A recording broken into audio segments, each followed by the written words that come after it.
Ngiyanibingelela-ke, ngiyanamukela kwi-Red 1 Stories. I'm back again with another story. Hey, kunzima ukulalela iy'tori zabantu. Uvele ufike ukudabuka ngezinto ezenzeka ngakhona. But also uyafunda too much from iy'tori zabantu. But-ke ngizoba straight to the point, engizeni ngimoshele isikhathi. Le video sponsors by EasyBet. Ngicela nisubscribe kule channel bese ngicreate ama-account eno EasyBet nisebenzisa i-promo code LOVE50. August inyanga iyaphela manje. September uyaqala. Abazodeposita abacreate ama-account abo ngoSeptember and August.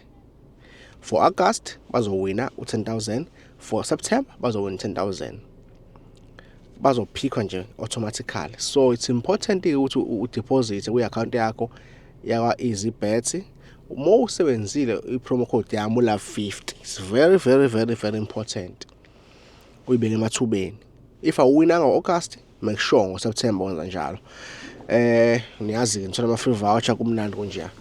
And the email is very important. The email lapha phezulu nisebenzise ucreate ama-accounts or ukusendela thina i-email.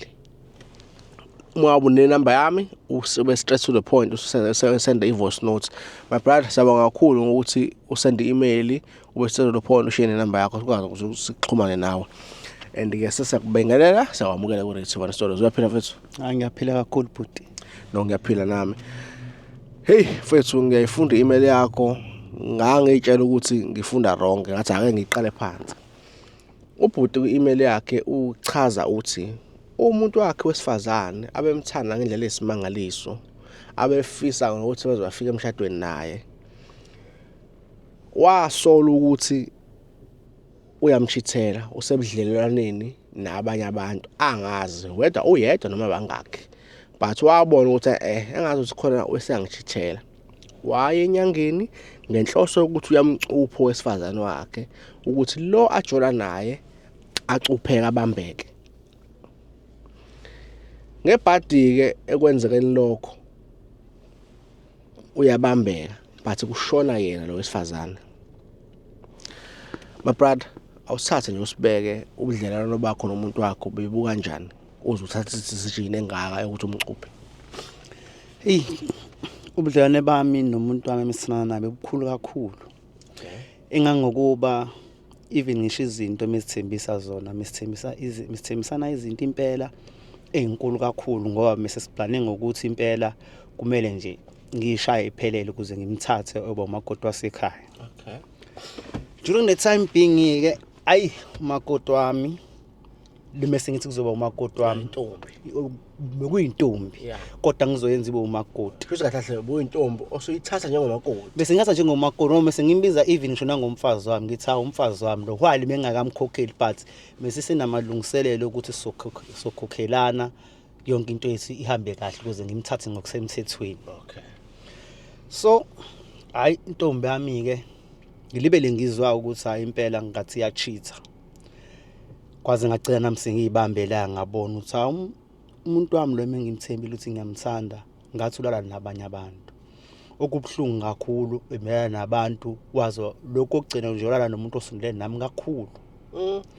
Lonto leyo yangiphatha kabi engangokuba kwacishe nangambambana nangezandla kodwa ngakwazi ukuthi ngehlise umoya ngoba nami ngibalekela ukuthi ngakwazi nokuthi ngiboshwe. So indlela into ayenza bengithi mangingekho mina ngihambile ngemsebenzini mengamfakanga umuntu endlini ahambe ekona. Into emibhlungu kakhulu emibashintshanisa ngisemase ngithola ngathola ukuthi ngathi baningi impela abantu abalana nayo. Okubi kakhulu mina mase nginomuzi sengithenga umuzi ukuthi okay njengoba senginomuzi sengibani ukuthi okay ngiyamlobola siyoqala impilo enje ngoba mengumuntu omehlala ekhaya. Ngithi nje ngifuna ukwenza yonke into ngendlela eright ngiqale ngithenga umuzi mase ngiyamlobola umuntu wami so that sizomova inike sesiyahamba ke sesendlini yethu ke lesohlala kuyona ngendlela eright. Umuntu wesimame walala ke nalabantu alale nabo. Wazalala nomuntu osondelene nami kakhulu noma ngeke ngimgagule ngegama kodwa nje mangisi umuntu osondelene kakhulu osondelene nami kakhulu. Bathe belala ke ngathola ukuthi okay labantu lo muntu lo akasenalo uthando lami ngedwa.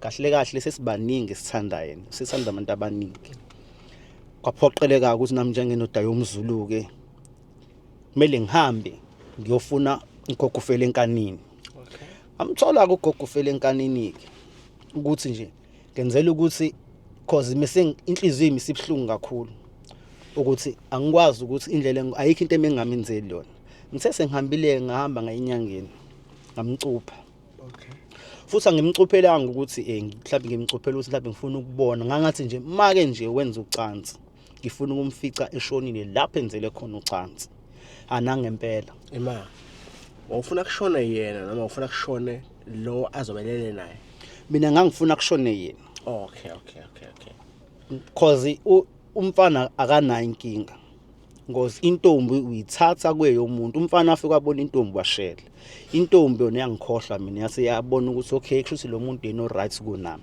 ngase ngithi ngoba mina into emesengibale investment emesengifakile kuyena ngoba phela bengingasesiyona intombi uma sengiqala umuzomfazi mase ngicelile kuphela mengingakaloboli ngase ngicelile ngithi ngizolobola mase kulunga umuzi okay senasi shuthi basebazi nakubo indaba yenu indaba yethu nje imisira sekuyindaba nje mfethu eyaziwayo ukuthi hayi labantu bayathandana cause ngahamba ngayocela leyo mali encane nje ukuthi hayi ngoba nami phela bengisafuna ukuqale ngimbone ukuthi kahle kahle lo muntu sophila kanjani that's good yeah kanti ke lokho kuyangisiza empilweni cause ngithe sengithi sengizolobola kanti umuntu wakhona waseyayiveza ukuthi mina angilona lo hlobo lwapendo oyitshela ukuthi ngilona hayi ngahamba ke nami ngaye enyangeni sema ngenyangeni ngamcupha ngimcuphe ukuthi afe straight cause meke ukungisize ukuthi ngimcuphe mase eba nokuphila cause futhi still on mangimbona inhliziyo yami izoba buhlungu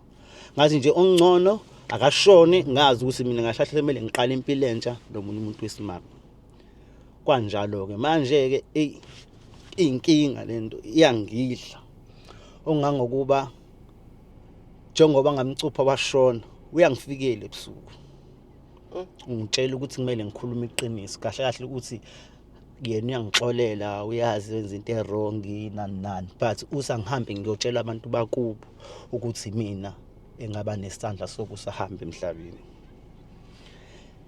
manje hayi thanda kuba nzima cause I'm not ready ukuthi ngingakwazi ukukhuluma nabazali bakhe so into ebengicabanga ukuyenza ukuthi nami bengifuna nje ukuthi ngathiwa noma umuntu mhlambi noma uzokwazi ukuthi ngihile cause kunzima yabona njengoba sengihambe ngotshela abazali kunzima angikwazi indaba engayiqala ngapi ukuthi ngivele ngihambe ngithi ngabulala ingane yomuntu ngenxa yothando manje kunzima kodwa ngiyacabanga ukuthi njengoba efika mayifika ebusuku ufika samuntu uza kahle futhi akazi kabuhlungu angitshela uthi hayi khuleka mina ngiyakuxolela mina ngangirong what but ngicela uhambe uyotshela abantu basekhaya ngoba ungitshela ukuthi indlela yakhe phambili iblockekile cause kahle kahle mina ngixolile njengoba mina ngingaxolile akakwazi ukuqhubeka nohambo lakhe futhi nakuba bakwazi umenzela izinto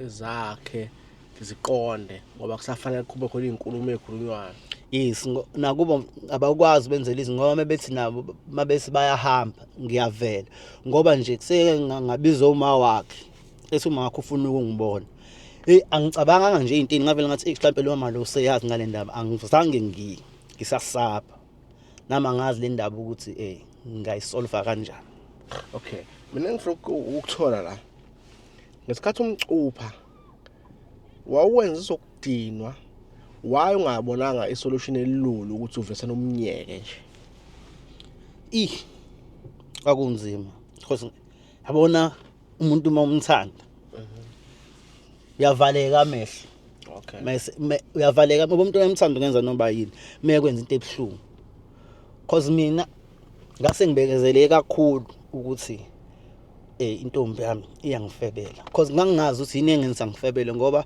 skizi yonke into mesenza right okay so kushuthi kwaba khona udwishi la ngaphandle lapha abalingiswa bengaboni ngasolinye oh yes angazi ke nami ngoba phela udwishi ungangazi kwenza ngoba le conflict eyaqhamuka nje kuthina yaba inkinga ngangokuba nami isinqumo engasithatha Ayisola angifuni uqama ngase ngisithathile. I-conflict iqhamuka ngenxa yokuthi wena usumbambile nomuntu kade esondelene nawe. I-conflict iqhamuka la khona ukuthi okay ngimbamba umuntu osondele nami kakhulu. Mhlambe bekungcono laba ngoba ngiyatshela ukuthi kahle kahle mhlambe bawu3 if I'm not mistaken. Phekwa lapho khona nomfana omncane. Kulapho umfana omncane mhlambe kuyi-age okuyi-age of mhlambe 17 18. Kuthiwa bebeyijabulisa lo mfana komncane ke yena ke mefaka endlini yami njengomuntu ongazi ukuthi mhlambe uzokwenza something or what kodwa nje yena ke lo mfana emelana naye endlini. So ngithe mase ngiyithola lonto le ngabona ukuthi i-future ayisekho because even nama ngicabanga ukuyibulala kodwa dlozi lelo elathi hayi angivele ngibulale yena nje kuphela. Hayi ngahamba ngamcopha inyanga yangitshela ukuthi hayi into engizoyenza la mina mfethu wambuza ufuna ngathi mina ngifuna afi walala nje nomuntu ngifuna ukumbamba la afika la khona nomuntu la kulo mbheda afele kuona khona nalo ezokwazi ukuthi athwala insizwe zakhe ngoba phela mase kufe umuntu egcekeni kuzomela ukuthi kuyena lo muntu lo kade lala naye ageza umuzi cha ayenze nje iprocess le yakazulu edingakalayo.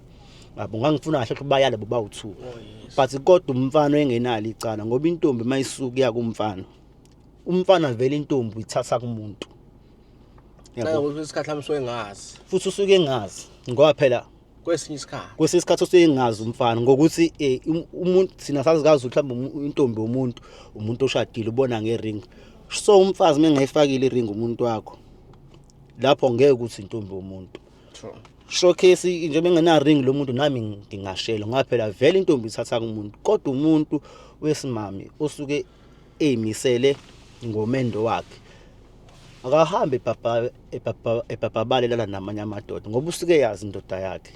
Mina into ebeyinkinga yami ukuthi mina mengumuntu omehamba nomsebenzi esebenzela kude shuthi nje angihamba mina yena uthola ithuba lokuthi akwazi ukuganga ngoba mengifonela mhlawumbe ngiqanqene ufela bo 11 athi awuright ngithi angiright abangijabule mhlawumbe ngikhulumise ngijabule kanti mhlawumbe ngaleso sikhathi mhlawumbe ayikhona le ndoda le kuya confirm ukuthi kahle kahle ngempela ngisemazweni ungangokuba ngasithatha ke lesi sinqumo ngithena ngisithathile ke ukuthi nje akafi manje inkinga yami uyafika ebusuku and mayifika ufika kabuhlungu kodwa mase khuluma kahle ngitshela ukuthi angikhuluma iqiniso ngihambe ngiyotshela abazali bakhe ukuthi imina enginesandla sokuthi ahambe emhlabeni ukuze khona ezokhuleka cause indlela yakhe iblockekile even nabo kuwo bakwazi ukwenza lutho kahle kahle mina kumele ngihambe mina ngiyomqaka sengifana nomuntu mina omvimbela indlela yakhe sekumele ngimqanqe mhlawumbe lo muthi lo mfake wona umenza kuvaleka indlela zakhe nami singayicabangela nje ya lo umuthi engamfaka wona ngifaka umuthi oyinkinga kakhulu ngoba imali ngayikhokha nje imali enkulu impela manje yena phela angithi njengoba ehambe ngesandla somuntu emhlabeni angithi even noma umuntu ushole mhlawumbe engozini ke kuthiwa kaZulu kwabanye kaZulu kuthiwa awungeni ngaphakathi kumele ufike usuyofihla kugezwe kumele imbuzi mhlawumbe ihlatshele ngaphandle kwegceke kugezwe ukuze kuvala umkhokha ukuthi khona isimo esenzeka manje yena uhambe umuntu nje oshonile akagezwanga kunjani manje izo zonke izinto lezi sezimvala even nakubo njengoba bafuna ukumenza mhlawumbe imisebenzi ngeke bekwazi ukwenza umsebenzi cause la khona akekho right and nakubo mangizwa kuthiwa njengoba uma wakho efika ukuthi wakwayiphupha ingane yakhe ethi ma angikho right la ngikhona ngicela ningisize ngabo umama mangizwa umuntu owangitshela ukuthi hawu uma wakho efuna ukuzoza ngoba bangitshela bakhona abafisi umfana wemezizona naye wangitshela athi hawu mama mfethu efuna ukubona akutshela ukuthi usibani mana akekho right so manje ke into eyinkinga yami iyodwa njengoba efika mina bengiyifuna ipunishment ukuthi nje lo muntu ahlale nje abe nenkinga ngoba nangale noma ukuhlupha nangale kufike futhi nawe ube nayo inkinga manje uyafika mayefika ufika kabuhlungu kodwa masekhuluma nami khuluma kahle uyangincenga ukuthi cela ngimcelele ngihambe ngekhaya ngiyokhuluma iqiniso ngikhulume nabazali ukuthi mina engambulala. Wena are you ready ukutshela abazali bakhe noma ufuna ukuthi avalwe ukuthi afike kuwena?